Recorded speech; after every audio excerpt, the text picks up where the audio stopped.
Tuesday, September 13th, 2022, Monaco 64, home of alternative economics and contrarian views. Today, we're going to compare Queen Victoria with Queen Elizabeth II, and it's all about economics, currency, money, and I'll let you decide under which monarch the economy did better.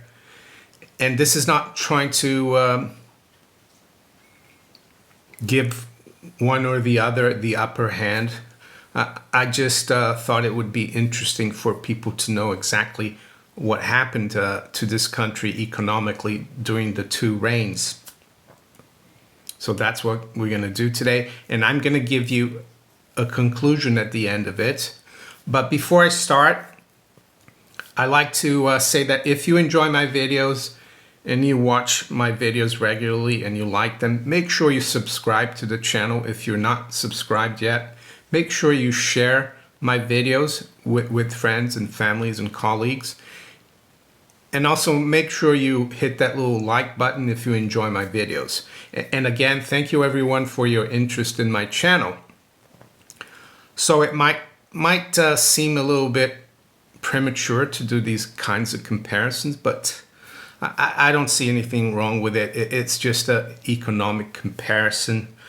And I'm going to start with the currency because the currency of the country is the most important baseline or common denominator for value, I would say. So it's going to be very easy to look at where the currency was back in 1901 compared to 1837 when Queen Victoria's reign started. And interestingly, she reigned for 63 years and 7 months. Elizabeth reigned for 70 years and 7 months. So 7 years more.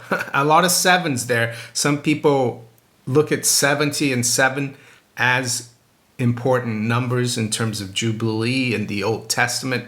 This is not what I want to talk about, but I just wanted to point that out. So let's start with the British pound. Well, the British pound was as good as gold during Victoria's reign. So 1 ounce of gold was 4 pounds, 0.248 in 1837. And in 1901, when she passed on, an ounce of gold was 4.248 pounds. So it didn't change. So now let's look at Queen Elizabeth II's reign, what the currency did versus gold. And why do I say the currency? Well, because now under Elizabeth, we've been under a fiat currency system. So the pound is not fixed, it floats. So back in 1952, the pound was fixed at $2.80 to the US dollar, of course, and the price of gold was fixed at $35 per troy ounce. So the price of gold in pounds back then in 1952 was 12 pounds 50, and it stayed there actually for over a decade until I think 67 or 68, where there was a devaluation of the pound. So where was the pound versus gold on September 8th, 2022? That's the day Queen Elizabeth passed on. And I took the AM fixing because that's where the price was basically when she passed on, the time. Well, it was at 1,498.17 pounds, so almost 1,500 pounds. So you can see that the pound depreciated. Gold went up more than 100-fold under Queen Elizabeth's reign, while under Queen Victoria's, gold, the pound was as good as gold. And with that, we're going to jump to inflation. And I'm going to use the Bank of England's inflation calculator. And I have to say that recently in May, they changed all the numbers going back to 1949. They've made inflation look a lot lower than it actually was, because I've been following this calculator for quite a few years. Be as it may, though, you won't be surprised about inflation during the Victorian era. So in 1837, we're doing a comparison here. What a pound of 1837 cost in 1901. So there you go. You needed 91 pence to buy 1 pound worth of goods in that you needed in 1837. So actually, the pound in your pocket gained purchasing power, and inflation averaged minus 0.1%. So people go on about that, especially central bankers, they want to keep a 2% inflation target. Well, during the Victorian era, when Britannia ruled the waves, you had basically zero or minus 0.1 inflation. So let's go to Elizabeth's reign, the Elizabethan era, the second Elizabethan era, if you want to call it. Well, I could only go up to 2021. It probably would have been a bit worse if we account for the 2022 inflation. But as you can see, inflation averaged 4.5% a year. And that's not surprising, because as the currency depreciates, so does the it means that inflation is going up, because you create a lot of currency and credit out of thin air and it loses value. So it's not surprising there. You need 20 pounds 23 to buy the equivalent of a pound in 1952. And I think this is totally underestimated though. But now let's look at the national debt. This is a little trickier, this one, but I would say that under the Victorian era, as you can see here, the national debt to GDP was dropping most of the time after the Napoleonic Wars, which was normal. And by the time she passed on, it was below 50% of GDP. And I guess you could say the same for Queen Elizabeth. After World War II, the debt to GDP dropped a lot, and she was in charge, of course. She was the monarch. But recently, though, that's gone up from around 35% of GDP, and this is only up until, I think, it's not all the way to 2022, but now we're way above 100%. So that's a bit mixed there. But I would say that back in the Victorian era, government was much smaller. So don't forget that the GDP after the post-war World War II era includes government spending. So I would give the nod to the Victorian era here, managing the debt. And with that, let's see how big government was during the Victorian era and now during the Elizabethan era. And there is a story about how I think during the Victorian era, when Britannia ruled the waves and empire, they only needed about 5,000 civil servants. I think the number of civil servants now, you can add a few zeros to that. But the earliest we can go here, this is government spending as a percentage of GDP, is 1850. At that time, it was 10% of GDP. But throughout the latter part of her reign, as you can see here, it was below 10%. And even after she left in 1910, it was 8%. So small government, that's not surprising. And we know that the only entities that can create inflation are governments and the central bank. Without governments and central banks, inflation is impossible, because they're the ones who have the power to create that funny currency and credit out of thin air. So 1950, that's pretty much when Elizabeth came into, took the reins. That was 33% of GDP, so very high. That was the highest we'd seen for, well, forever, really. And it's been a pretty steady growth. Yes, it has come off once in a while throughout the decades. But unfortunately, now the government is bigger than the private sector, as you can see here, 50.27% of GDP. So I'm just going to finish off looking at house prices. I haven't looked back into Victorian times, but suffice it to say, I think they were pretty stable because there was very little inflation. But I can go back to 1952 here, UK nationwide house prices, and this will show you how I would say the reign of Elizabeth II has been one of massive inflation. So here we go.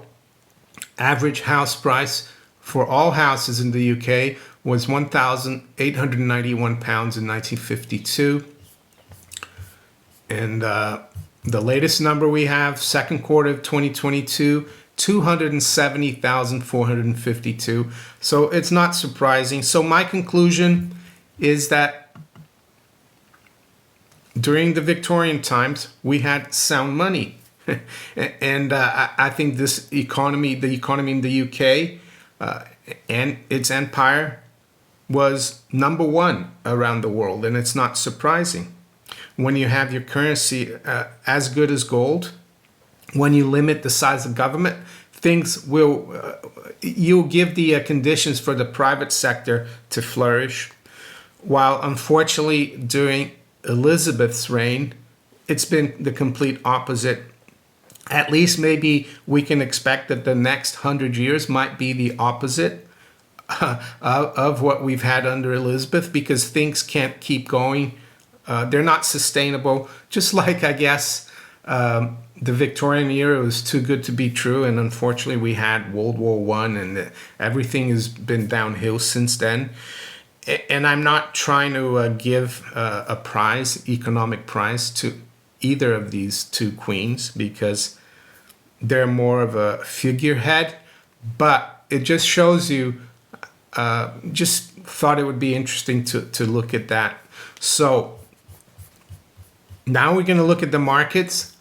Yesterday, actually, I did my morning video fairly early because I went to play golf with a lot of the members at my golf club. We have a golf society as well in the golf club.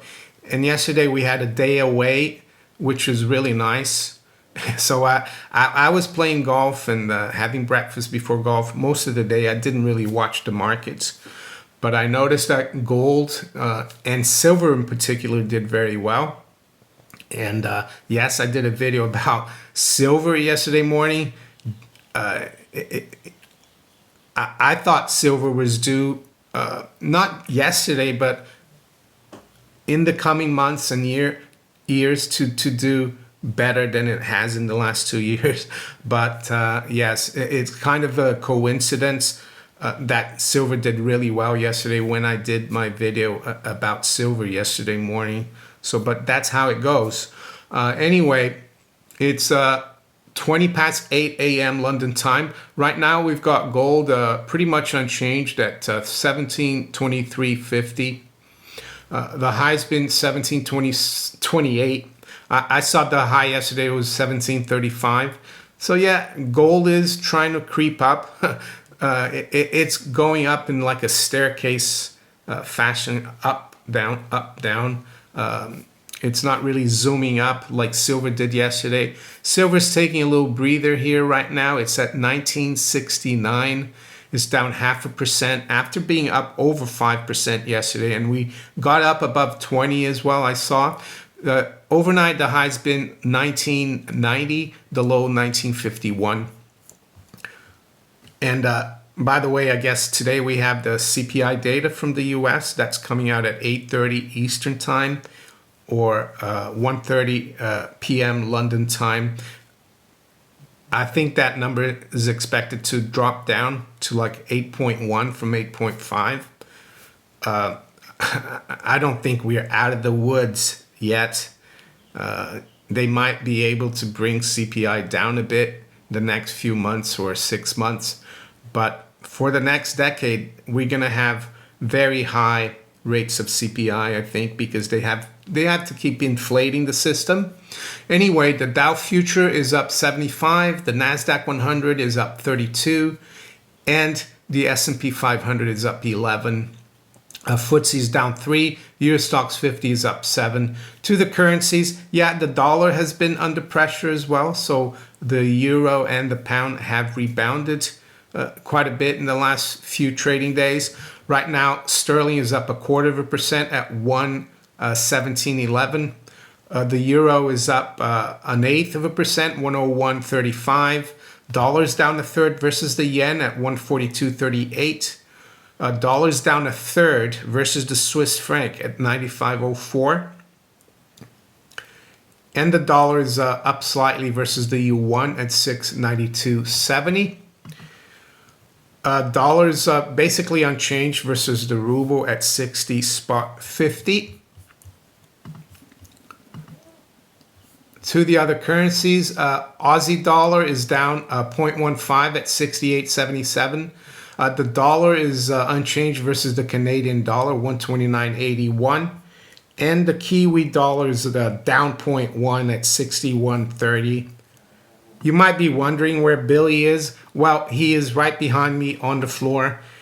He was on the sofa earlier on, but he didn't want to be on the sofa, so I put him down on the floor. He used to be able to jump off. Some of you commented yesterday, why don't you put a little step for him to come down? Well, unfortunately, he's like almost 15, and in the last year or so, he's lost his vision. So he doesn't really know where he is, and he's afraid to jump now because he can't see. Anyway, to the general commodities. WTI crude is up 0.5% at 87.85. Brent is up 0.5% at 93.84. And high-grade copper is unchanged at 361.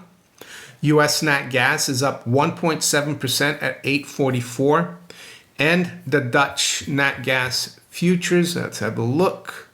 That's down 2.2%, trading at 186. Yes, it has come off a lot from the highs around 300, but it's still 10 times more in price than it was pre-2020. So volatility as well, of course, is a problem here. To the bond market, US 2-year note yield is down 2.6 basis points at 354. The 10-year is down 3 basis points at 333. Let's have a look at the UK gilt market. Well, the 2-year is up 4 basis points at 307. And the 10-year is up 4 basis points at 312.